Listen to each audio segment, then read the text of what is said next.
नमस्कार बंधुओं। बीमारी हमारे जीवन को अस्त व्यस्त कर देती है।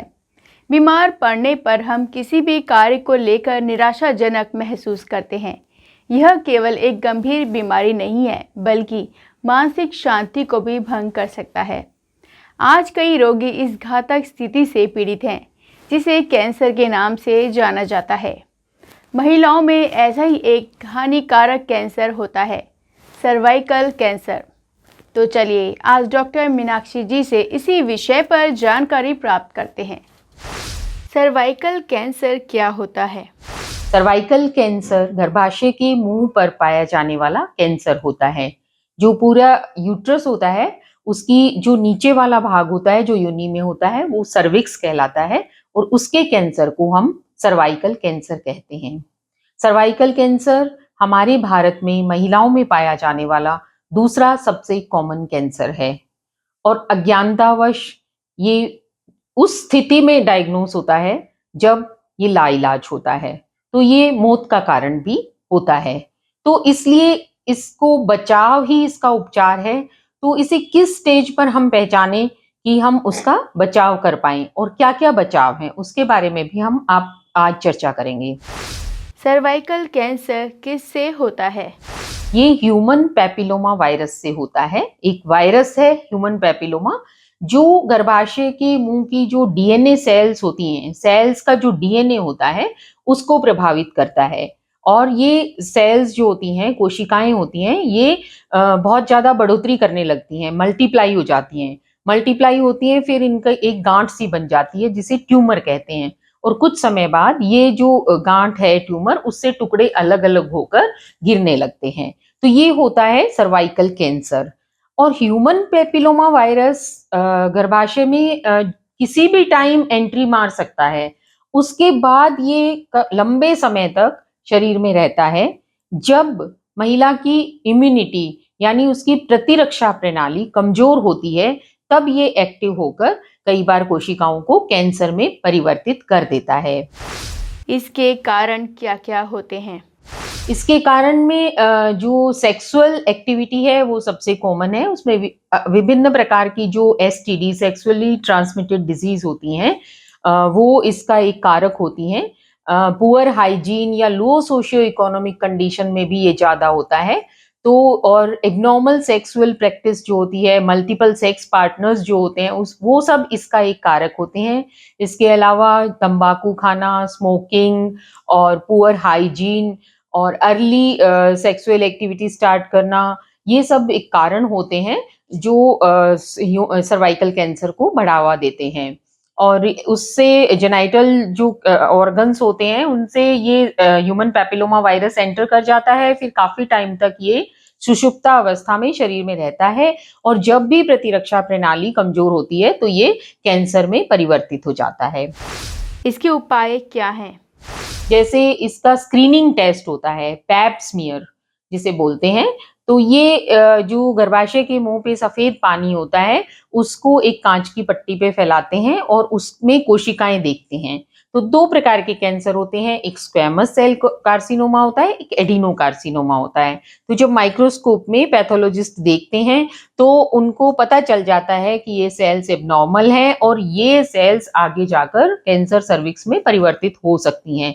तो उस स्टेज पर ही अगर हम इसका उपचार कर लें, जैसे कि बच्चेदानी निकाल दें, ऑपरेशन हो जाए, तो आगे की स्टेजेस से बचा जा सकता है। तो पैप स्मीयर सर्वाइकल कैंसर का एक स्क्रीनिंग टेस्ट है जो सेक्सुअली एक्टिव महिला को अपनी 16 से और जो 45-46 की उम्र तक साल 2 साल में एक बार अवश्य करवाना चाहिए अपने स्त्री रोग के परामर्श के बाद। इवन यूं कहेंगे कि जैसे यूएस जैसी कंट्री जो है, जो विकसित देश है, उनमें तो हर साल महिला ये पैप स्मीयर टेस्ट करवाती है, वहां मैंडेटरी होता है। तो इसलिए साल 2 साल में एक बार पैप स्क्रीनिंग अवश्य करवानी चाहिए।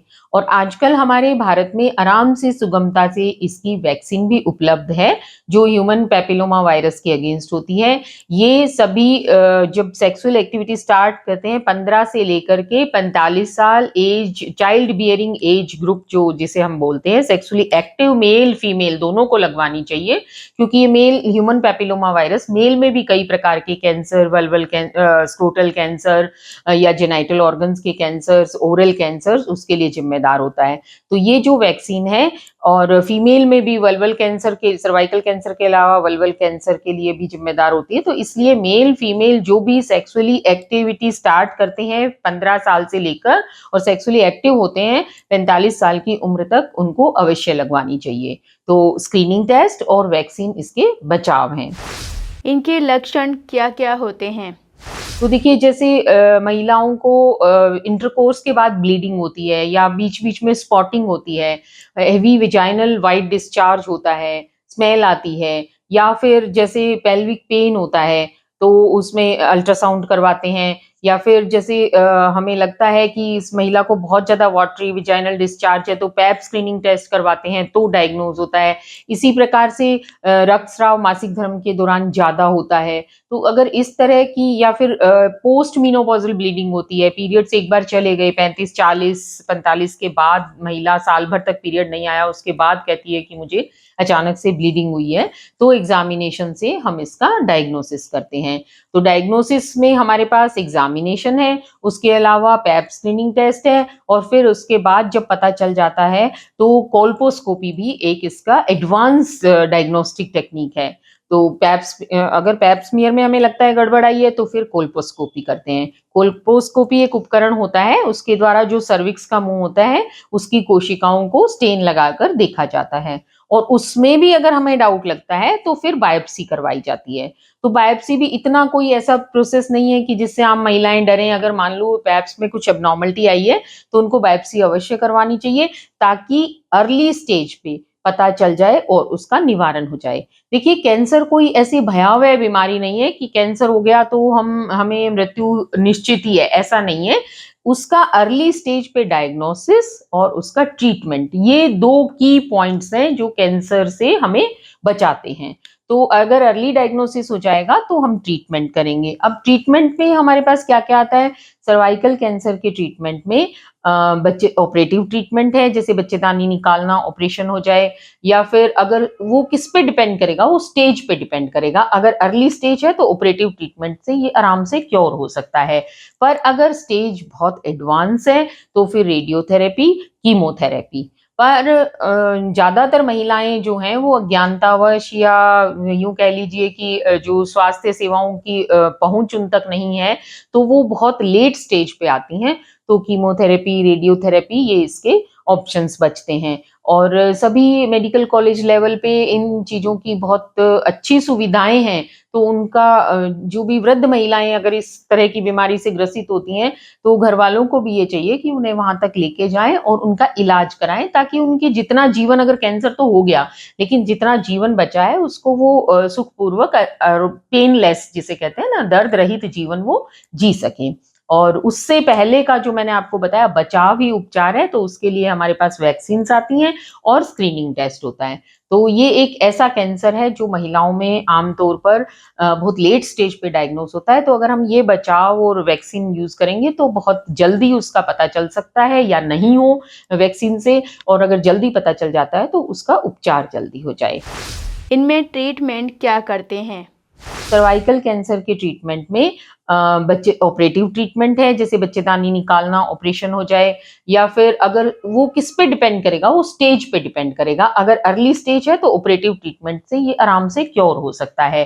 पर अगर स्टेज बहुत एडवांस है, तो फिर रेडियोथेरेपी, कीमोथेरेपी। पर ज़्यादातर महिलाएँ जो हैं, वो अज्ञानतावश, या यूँ कह लीजिए कि जो स्वास्थ्य सेवाओं की पहुँच उन तक नहीं है, तो वो बहुत लेट स्टेज पे आती हैं।